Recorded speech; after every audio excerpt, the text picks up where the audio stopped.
بیا چې د سلیما افتتاح کیږي بیا سلیما ته د الله فضل څنګه ویل شي سلیما ته د الله کرم څنګه ویل شي عقل چیرته لاړو سلیما خود بهایي مرکز دی سلیما خود موسیقي مرکز دی سلیما خود ډمتوب مرکز دی خو زما وزیر چې را لګیږي هغه د موسیقي ته د الله فضل وی هغه موسیقي ته د الله کرم وی هغه موسیقي ته ترقی وی دا امت مسلمه د دین او جوانان تاسو راته وایي تر اوسه پورې سلیمان کم سبق حاصل کړي دي اوسه پورې سلیما موږ تسرا کړي دي سوا د فاحشې نه سلیما موږ ته بل هیڅ نه دی را کړي سوا د ډمتوب نه سلیما موږ له هیڅ نه دی را کړي سوا د اوریانۍ نه سلیما موږ له هیڅ نه دی را کړي سوا د دې نه چې زما د ځوانانو افکار تباہ او برباد کړل زما د ځوانانو نظریې تباہ او برباد کړلې زما ځوان ته پکې بدمعاشي وښودله زما ځوان ته بد اخلاقي وښودله زما ځوان ته ډمتوب ښودلی دی خو دې ته بیا زما وزیره د الله فضل وی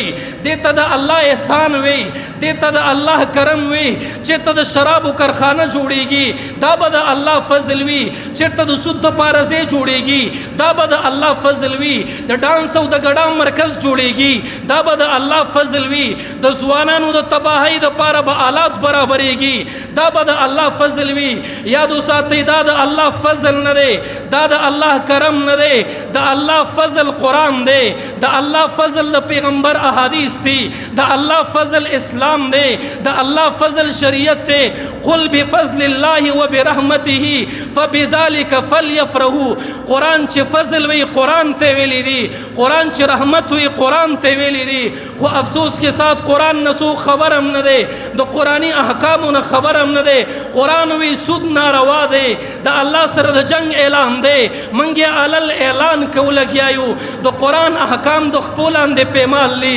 قرآن ته عینی حق نه دی ملاو قرآن چا عین نه دی جوړ کړي قرآن چا قانون نه دی جوړ کړي قرآن چا دستور نه دی جوړ کړي قرآن د خپلان دی کیږي دغه پسې ملند کیږي د الله فضل بما علم نه لوي چې زما قرآن محفوظ وي زما قرآن حاکم وي فیصلې زما په قرآن کېدلې ما به د الله فضل ویلې وي چې زما مدارس محفوظ وي ما به د الله فضل ویلې وي چې زما مساجد محفوظ وي ما به د الله فضل ویلې وي چې زما عالمان محفوظ وي ما به د الله فضل ویلې وي چې زما طالبان محفوظ وي ما به د الله فضل ویلې وي چې زما د ختم نبوت عقیده محفوظ وي ما به د الله فضل ویلې وي چې زما د صحابه شان محفوظ وي ما به د الله فضل ویلې وي کو زما د اهل بیت شان محفوظ وي ما به د الله فضل ویلې وي زما د ختم نبوت پسې مسخري کیږي داغه تپوس نشته دی د قرآن پسې مسخري کیږي داغه تپوس نشته دی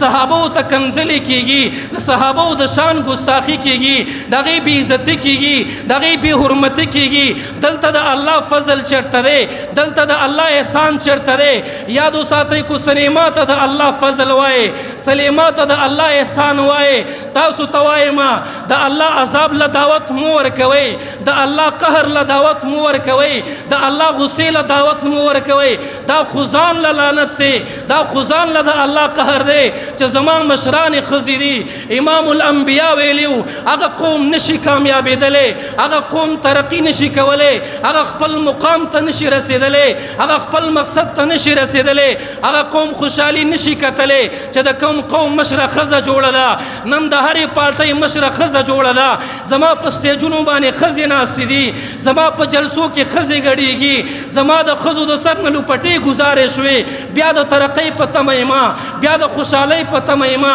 بیا د امن په تمه یما بیا د ازادۍ په تمه یما دا هیڅ چېرې اسلام دا درس نه راکوي د قرآن دا درس نه دی د پیغمبر دا درس نه دی د قرآن درس دا دی د قرآن پیغام دا دی د قرآن اعلان دا دی خدا کی زمین پر خدا کا نظام دا صرف د خولې خبرې نه دی ګوره دا حقیقت کی جامه غواړي دا حقیقت کی وجود غواړي دا حقیقت ته راوستل غواړي بیا به د الله فضل وي چې قرآن حاکم وي چې قرآن حاکم نه وي د الله فضل او کرم نشته دی